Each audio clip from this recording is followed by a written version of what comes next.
제목이 엘리야의 절망이라고 보내드린 것 같은데 엘리야의 기도. 절망. 예, 맞습니다. 절망입니다. 아니지, 절망이죠.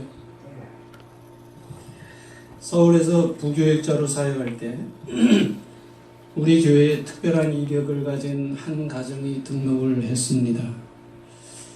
아버지도 국가대표 핸드볼 선수 출신이었고 딸도 역시 국가대표 핸드볼 선수 출신의 가정이었습니다.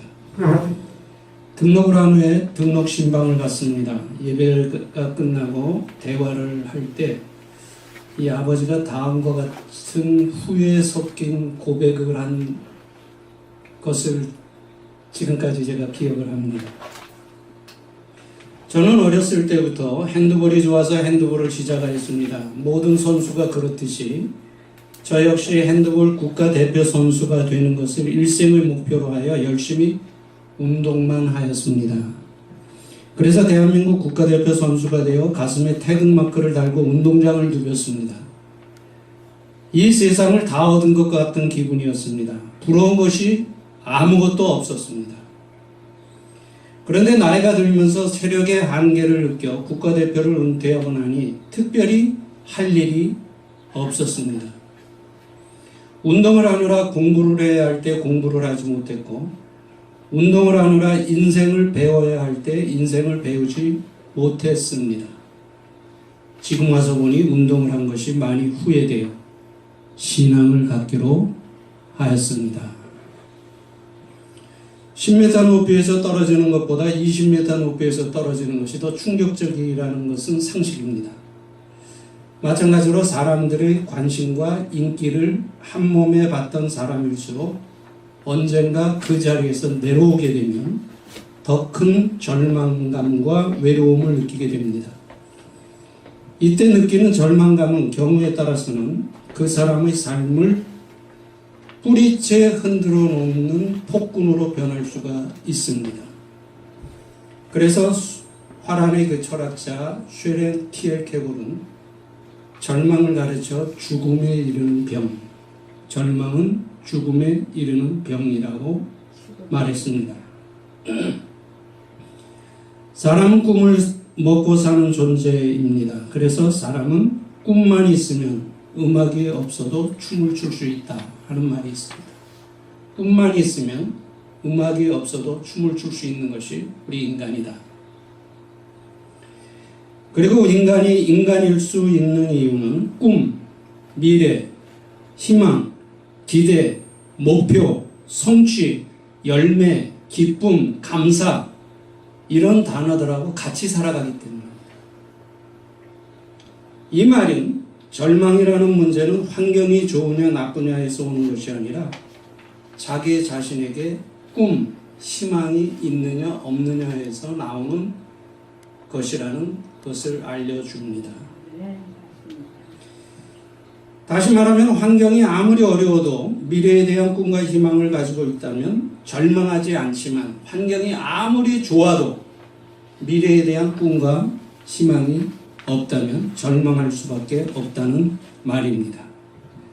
솔로몬의 말과 같이 우리 인간들의 삶 속에는 영원한 것도 없고 완전한 것도 없습니다. 그리고 인생은 올라갈 때도 있고 내려갈 때도 있게 마련입니다. 그렇기 때문에 올라간다고 해서 교만할 것도 없고 내려간다고 해서 절망할 것도 없다는 말입니다. 살다 보면 누구나 한 번 이상은 절망감이나 외로움을 경험하게 됩니다. 그러나 그 순간의 절망감이나 외로움 때문에 삶의 구덩이에 빠져서는 안 된다는 것입니다. 전투에서 한두 번 질 수는 있습니다. 그러나 전투에서 한두 번 진다고 해서 그 전쟁에서 지는 것은 아니라는 사실입니다. 여러분은 엘리야 선지자에 대하여 어떻게 알고 계십니까? 열왕기상 17장 1절에 보면 하늘문을 닫아 가뭄이 오게 하였고 열왕기상 18장 41절에 보면 하늘의 문을 열고 비를 내리게 한 선지자였습니다. 몇 년 동안의 가뭄 속에서도 사르밧 과부의 집에 가루와 기름이 마르지 않는 기적을 베풀었고 사르밧 과부의 죽은 아들을 살렸던 선지자였습니다. 열왕기상 18장에 보면 갈멜산 꼭대기에서 벌어졌던 바알의 선지자들과의 대결에서 통쾌하게 승리함으로 하나님만이 참 신이라는 사실을 이스라엘 백성들에게 선포하였던 선지자입니다. 마태복음 17장 변화산상에 모세와 함께 나타나서 예수님의 영광을 증거하였던 선지자였고요. 야고보서 5장 17절에 보면은 우리와 같은 성정을 가진 사람이었음에도 불구하고 기도로 하늘의 문을 닫았고 3년 6개월 만에 기도로 하늘의 문을 다시 열게 하였던 선지자였다고 말하고 있습니다. 열왕기하 2장에 보면은 인류 역사 가운데 예수님과 에녹과 함께 죽음을 경험하지 않고 살아서 승천한 선지자입니다. 그래서 우리는 엘리야를 불의 선지자라고 부릅니다. 자, 그런데 이토록 위대했던 불의 선지자 엘리야가 오늘 본문에서는 인생의 가장 밑바닥에 떨어져 초라한 절망의 모습을 보여주고 있습니다. 이스라엘 역사에서 혼합주의가 극에 달했던 아합과 이세벨 시대에 별같이 나타나서 한 시대를 흔들었던 선지자였기 때문에 엘리야의 초라함은 상대적으로 더 커 보이게 된다는 말입니다. 열왕기상 18장 엘리야의 일생 중 최고의 장이었다면 열왕기상 19장은 엘리야의 일생 중 가장 밑바닥의 장이었다고 말할 수가 있을 것입니다. 자, 그러면 본문 속에서 엘리야가 밑바닥까지 떨어지게 된 원인을 찾아봅니다. 왜냐하면 엘리야의 모습이 어쩌면 우리 모두의 모습일 수도 있기 때문입니다. 엘리야가 절망 속에 빠지게 된 첫 번째 이유입니다. 3절에 저가 이 형편을 보고 일어나 그 생명을 위하여 도망하여 저가 이 형편을 보고 일어나 생명을 위하여 도망하여. 그러면 엘리야가 보았다는 이 형편은 어떤 형편입니까? 2절의 형편을 말합니다. 이세벨이 이르되 내가 내일 이맘때에는 정녕 내 생명으로 저 사람들 중 한 사람의 생명 같게 하리라. 아니하면 신들이 내게 벌 위에 벌을 내림이 마땅하니라. 갈멜산 전투에서 패하여 자기의 선지자들이 엘리야의 칼에 모두 죽임을 당했다는 소식을 들은 이세벨이 분노하여 엘리야를 죽이겠다고 펄펄 뛰는 형편이에요. 담대하게 아합 왕의 죄를 책망하던 선지자였습니다. 그런데 그렇게 담대하던 엘리야가 어느 순간 하나님보다 이세벨을 더 크게 보았고 자기의 사명보다 자기의 목숨을 더 귀하게 보았습니다. 그 순간 지금까지 자기와 함께 하셨던 하나님을 잊어버리게 되었고 이세벨을 자기가 도저히 넘을 수 없는 벽으로 생각하게 되었다는 말입니다. 페리군우라는 사람은 이런 말을 했습니다. 하나님이 함께 하시면 철벽도 거미줄같이 넘을 수 있지만 하나님이 함께 하시지 않으시면 거미줄도 철벽같이 넘을 수 없다. 하나님이 함께 하시면 철벽도 거미줄같이 넘을 수 있지만 하나님이 떠나시면 거미줄도 철벽과 같아서 넘을 수 없다 하는 말입니다. 가나안 정복 싸움 때 여리고성과 아이성 전투에서 우리는 이 사실을 볼 수가 있습니다. 가나안에서 제일 큰 성이었던 여리고 전투에서는 하나님이 함께 하심으로 인하여 힘들이지 않게 정복할 수 있었습니다. 그러나 여리고 전보다 훨씬 작았던 아이성 전투에서는 이스라엘 백성이 전적으로 패하여 슬픔 속에 빠졌던 사건을 우리는 기억합니다. 자, 3절에서 보았다는 것은 단순히 시각적인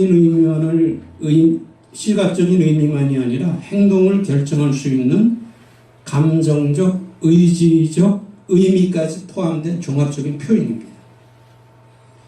이런 면에서 볼 때 엘리야는 분명히 잘못 보았고 잘못 생각하였고 잘못 행동하였습니다. 무엇을 보느냐 하는 문제는 우리의 삶에 있어서 대단히 중요합니다. 왜냐하면 무엇을 보느냐에 따라서 우리의 삶의 내용과 방향이 결정되기 때문입니다.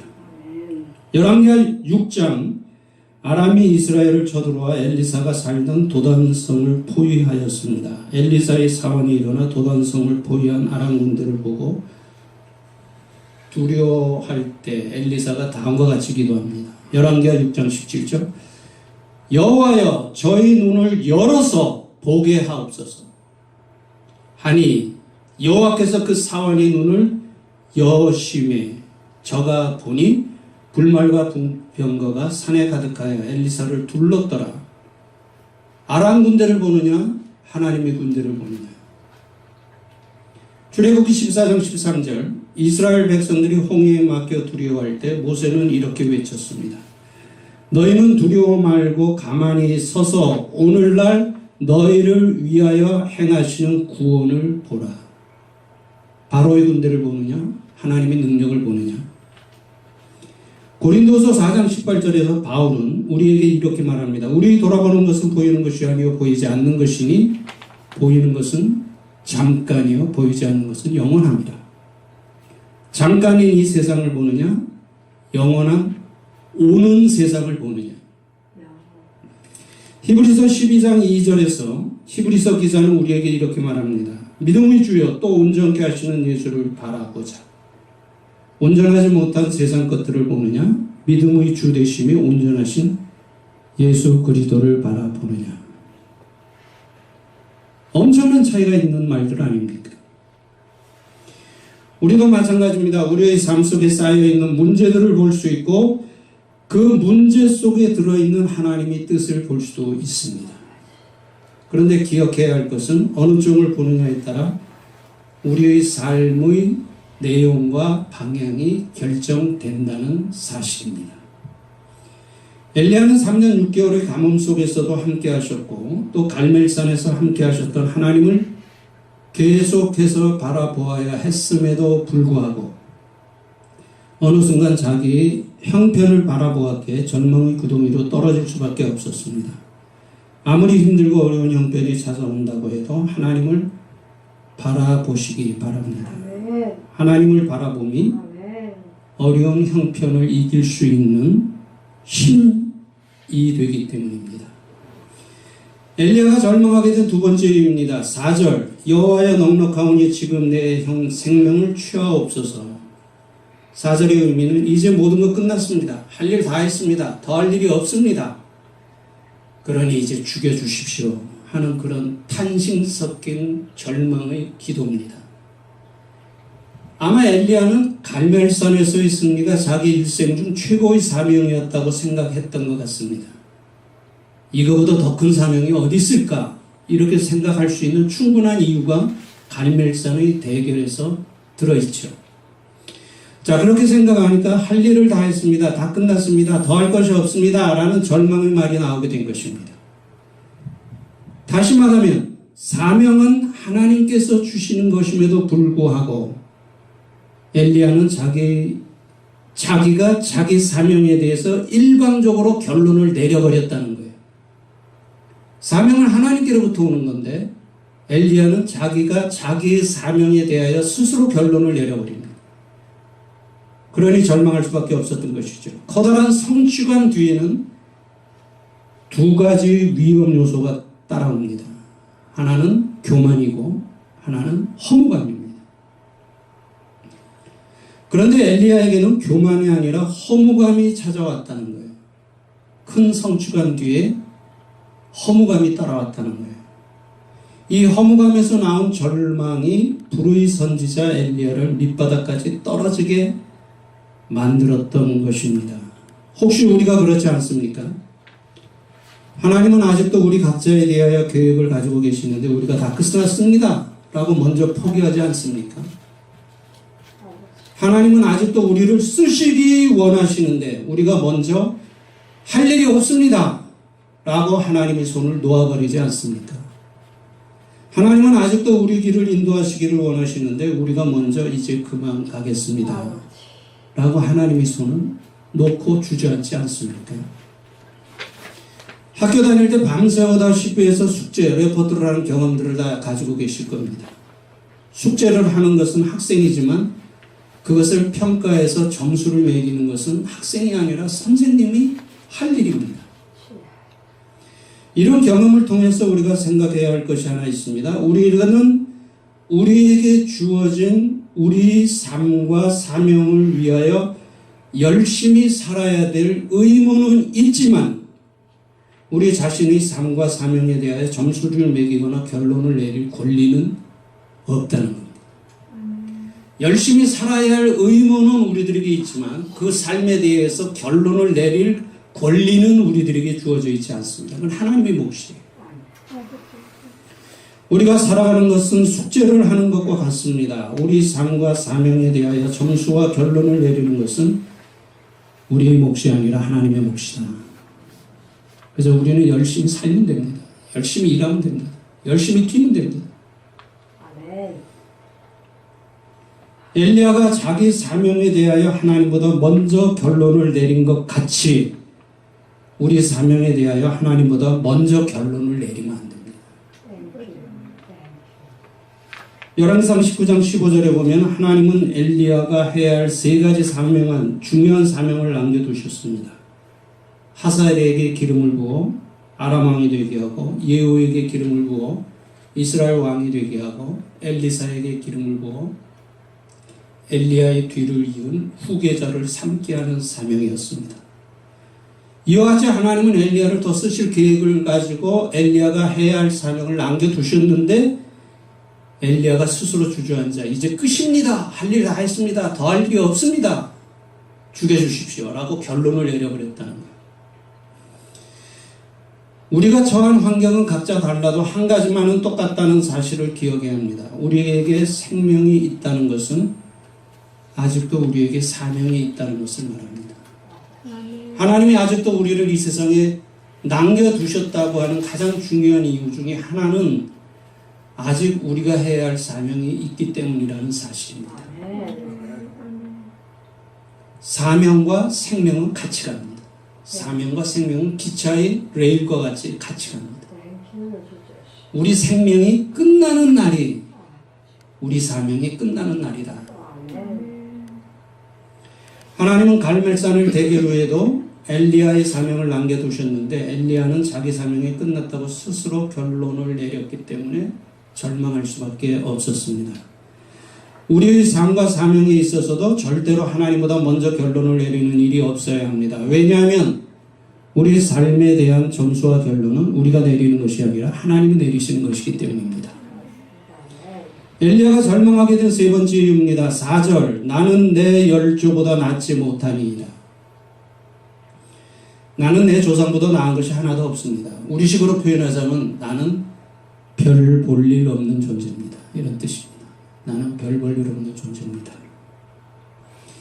그런데 이 말은 겸손에서 나온 것이 아니라 열등의식에서 나온 자기 비관이라는 겁니다. 그게 문제예요.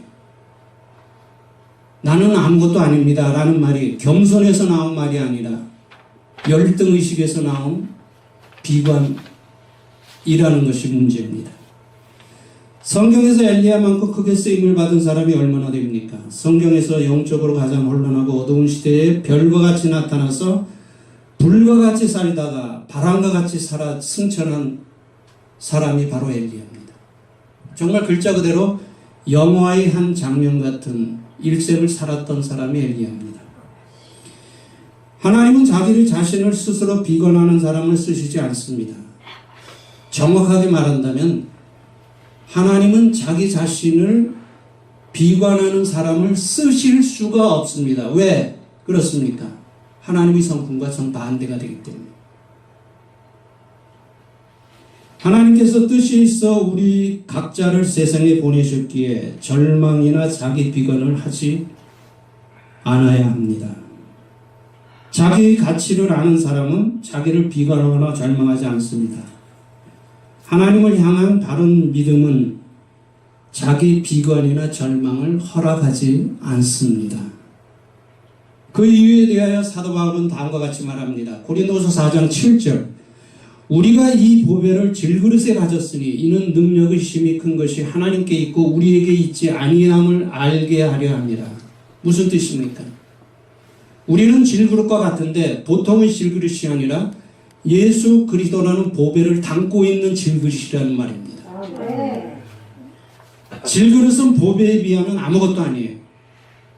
그러나 보배를 담고 있는 질그릇은 보배 때문에 귀하게 다루어집니다. 보배를 담고 있는 질그릇은 우리가 귀하게 다루는 것은 질그릇이 귀해서가 아니라 보배가 귀하기 때문이라는 사실입니다. 마찬가지로 우리를 성도라고 말합니다. 거룩한 무리라는 뜻이죠. 왜 그렇습니까? 우리 속에 계신 예수 그리스도가 귀하기 때문이라는 사실입니다. 우리는 우리 가치를 우리 자신이나 우리 능력이나 우리 환경에 두어서는 안 됩니다. 왜냐하면 우리 자신은 우리가 믿을 만큼 지혜롭지 못하고 우리 능력은 우리가 우리의 모든 문제를 해결할 만큼 완전하지 못하고 우리 환경은 우리가 의지할 만큼 견고하지 못하기 때문입니다. 절망은 우리의 삶을 파멸시키는 끝이 없는 구덩이와 같습니다. 엘리야와 같은 불의 선지자에게도 절망이 찾아왔듯이 우리에게도 절망이 찾아올 수 있습니다. 절망은 우리 자신의 문제로 끝나는 것이 아닙니다. 우리에게 기대와 관심을 가지고 계신 하나님의 은혜를 저버리는, 그래서 하나님을 실망시켜드리는 결과가 되기 때문에 우리는 어떤 환경에 들어간다 할지라도 절대로 절망해서는 안 된다는 사실입니다. 말씀을 정리합니다. 엘리야는 자기와 함께 하셨던 전능하신 하나님을 본 것이 아니라 분노하는 이세벨을 보았기 때문에 절망할 수밖에 없었습니다. 우리는 하나님 예수 그리스도 십자가의 천국을 바라보아야 합니다. 엘리야는 갈멜산의 승리로 자기 사명이 다 끝났다고 생각했기 때문에 절망할 수밖에 없었습니다. 우리 삶과 사명에 대한 결론은 우리가 내리는 것이 아니라 하나님이 내리시는 것입니다. 그리고 우리에게 생명이 있다는 것은 아직도 해야 할 사명이 남아있다는 것을 의미한다는 사실입니다. 엘리야는 하나님이 선지자로 부름을 받았다는 사실을 잊어버리고 자기 자신을 비관했기 때문에 절망할 수밖에 없었습니다. 우리는 우리 속에 예수 그리스도라는 최고의 보배를 담고 살아가는 너무나도 귀한 가치를 가진 존재들임을 잊지 말고 기억해야 합니다. 예레미야 29장 11절 너희를 향한 나의 생각을 내가 아나니 평안이요 재앙이 아니라 너희에게 미래와 희망을 주는 것이니라. 희망이 하나님으로부터 온다면 절망은 사단으로부터 온다는 사실도 기억해야 합니다. 하나님께서 뜻이 있어 부르셨고 그 뜻을 이루기 위해서 하나님께서 함께 하셨는데 엘리야는 지금 이런 과정을 다 잊어버리고 자기 스스로를 비관하고 있습니다. 절망의 문제는 조건, 환경 등 외적인 문제가 아니라 소망, 믿음 등 내적인 문제라는 사실입니다.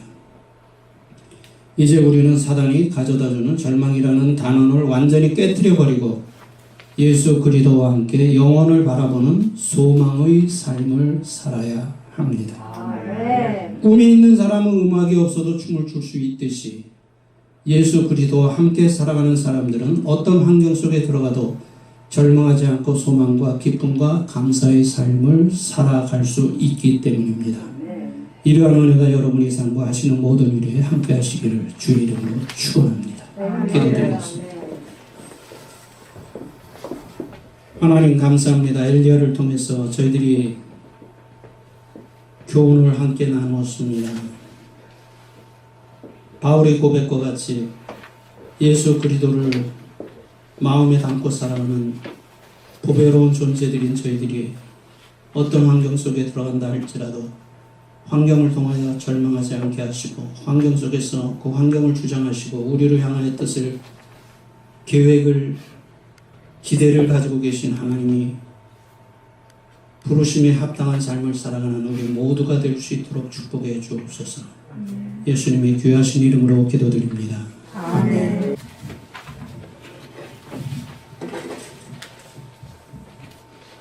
영광을 받으시기에 합당하신 하나님 아버지, 오늘도 당신의 사랑하는 자녀들 그 손에 귀한 것을 바칠 수 있도록 허락하심을 감사합니다. 때로는 11조 감사 예물을 드리는 그 손길이 복되게 하여 주시고 아멘. 감사하는 자에게 기쁨이 더 넘치게 하여 주시고 아멘. 주님 영광을 보게 하여 주시옵소서. 아멘. 드리고 싶으나 바치지 못하는 그 손길을 혹이나 있습니까? 주님께서 허락하여 주시고 그 마음속에 풍성함을 허락하여 주시옵소서. 아멘. 지금은 성도를 지키시고 은혜 베푸시고 평강 주시기 원하시는 성부 하나님 아버지의 사랑과 나의 죄와 허물을 용서하시기 위하여 십자가에서 못 박혀 돌아가신 예수 그리스도의 은혜와 다시 오실 재림의 주 예수 그리스도를 고대하는 자와 성령의 교통하심이 절망하리만큼 어려운 상황 속에서도 절망하지 않고 오직 하나님만 의지하기를 원하는 저들 머리 위에 이제로부터 영원토록 함께 계실지어다. 아멘. 아멘.